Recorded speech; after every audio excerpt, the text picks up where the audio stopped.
This is Charter Local Edition. Brad Pomerance here in Palm Springs. We are coming to you from the California State Association of Counties Convention, and we are joined by Greg Cox. He had been president of this organization. He is a supervisor in San Diego County, but also the second vice president of the National Association of Counties. I was in Long Beach when you ran for office for the National Convention. You won. You won. Congrats. I did. Go figure. Go figure. Who would have thunk it? Talk to us about NACO and what you'll be doing as second VP.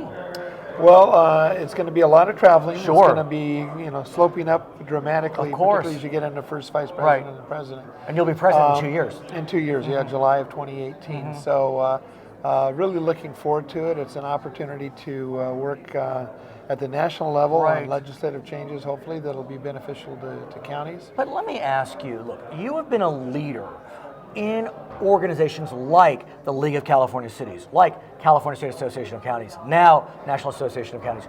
What is it about these organizations that speak to you and compel you to become a leader? Obviously you're getting something out of it for your constituents. Well, the one thing I've found over the years is that there's a lot of good practices, good ideas that are out there that cities and counties are implementing. And I'm one of those people, I'm not afraid to imitate, to copy, to steal, to replicate. Why not? Instead of starting from scratch. And so I think a part of my involvement over the years has really been trying to learn from others and to figure out, okay, if this is working in this community, what are the chances we can replicate that in San Diego County? And I have to think as well that you're able to act as a mentor the other way. Look, you were mayor of Chula Vista, city of 250,000, nice sized city. Now, San Diego County supervisor, second largest county in the state. I mean, I got to think it's a two-way street in the best sense. Well, and we're sometimes accused of being braggadocious in San Diego County. But we usually do get the most recognitions from NACO every year as far as your achievement awards. Here at the California State Association of Counties, we're getting 2 of their challenge awards and 6 of their merit awards.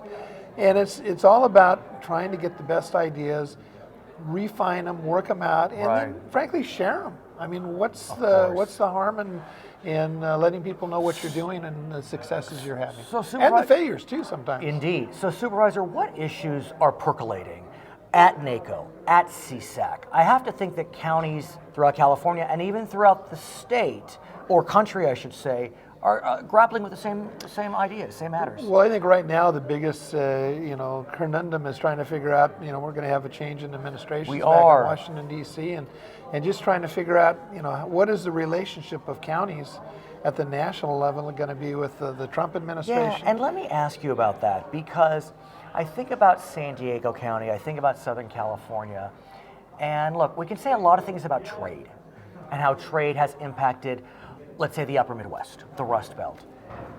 But it seems that trade has served California well. And you're in the what's it called? The binational area, California, Mexico area. And so if the Trump administration is serious about renegotiating trade deals, that could arguably negatively impact California. Well, San Diego County has a very good cooperative working relationship with Tijuana. NAFTA has been, frankly, very beneficial for the San Diego County region, and we've seen a lot of industries that have located just on the U.S. side of the border that are working with manufacturing facilities south of the border. So tell me that as second vice president of NACO, you'll have the ear of the Trump administration, because honestly, sir, I mean, look, one could argue Mr. Trump won on trade. I mean, he took the Rust Belt, and like, who am I? But it seems to me that was really the issue that convinced the Rust Belt to go with Trump. And so, there's a lot of concern in California about trade and how it's going to play out. Can you use the bully pulpit of NACO to advocate? Well, hopefully we can, at least share information in regards to how at least NAFTA has been beneficial, not just to San Diego County, but to California, and frankly, to just about every state in the United States, because that trade is coming across the border. I mean, you don't hear that. And it's creating jobs in Kansas and in Vermont and throughout the country. So, yeah, that's a message we need to share, and hopefully not just become an isolationist country. which becomes really a challenge given where the country is moving, where the world is moving. I want to come back to home and talk about a challenge, not just in San Diego County, but the entire state, and that is homelessness. Look, in San Diego County, I have some stats here if I may. Homelessness is actually down a bit in 2016 in San Diego County, except in downtown, where it's up about 21%.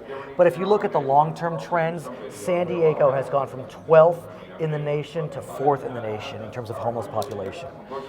These are troubling times. That is not a statistic we're very proud of. I understand. And we know that last year when we did the point-in-time count, we had about 87 homeless. 8,700 homeless. And we know about probably 1,250, 1,500 of those are severely mentally ill. Right. So we've implemented a program in San Diego County to focus on that population, to get them in permanent housing, and then begin to deal with the underlying problem, whether it's a drug or alcohol problem or mental health, behavioral health related issues. Now, as you know, the state has, I guess, rejiggered Prop 63 funding, which will allow for funds to flow to counties and otherwise to focus on that population. And we think that's going to be a big help because we want to use some of those funds to provide some permanent housing. And most important of all, working with the 18 cities in San Diego, have the county provide wraparound services. If we can get the cities to provide the housing, the county's prepared to step in and provide all the wraparound and support services in order to get them stabilized and hopefully get them in a situation where they can care for themselves. San Diego is the proud home of many, many veterans. And the veterans' homeless issue has really been brought to the forefront over the last few years. What's interesting about the veterans' issue is that there has been a lot of success with regard to veterans' homelessness. We really have seen those numbers drop, not only in San Diego County, but LA County and otherwise. You talk about replicating. How can we replicate the success of veterans' homelessness and the drops they've seen with the overall population? Yeah. Well, we have a program in San Diego that was initiated, 25, 26 years ago, called Stand Down, where every year they invite veterans to come in that are homeless and provide all sorts of services, haircuts, teeth cleaning. It's important. Presentation's important. But that's only 1 weekend a year. So we're using that as a way to try to key in to their needs for housing. Mayor Faulkner of the city of San Diego is committed to try to house 1,000 of our homeless veterans in the next 12 months, and I know that they're working towards success on that.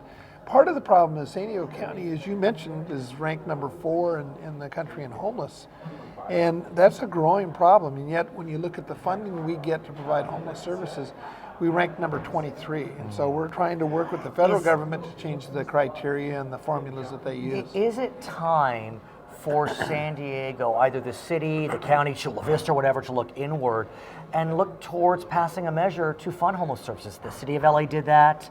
The county of LA tried, but it didn't go. Yeah. What do you think? No, I think that has merit. I mean, it's a problem that's not going to go away. It is concentrated more in the urban portions of downtown San Diego, as you mentioned, has seen an increase in homelessness. Not surprising, because that's where a lot of the homeless services are. But yeah, I think we need to do a better job as a county to try to address those issues and see if we can't take a much more holistic approach. It's not just a matter of getting them cleaned up and then getting them into housing. I think the approach now is housing first. We need to work on it. His name is Greg Cox. He is a supervisor in San Diego County, second vice president of NACO, past president of CSAC. We're at CSAC today in Palm Springs. I'm Brad Pomerance, Charter Local Edition.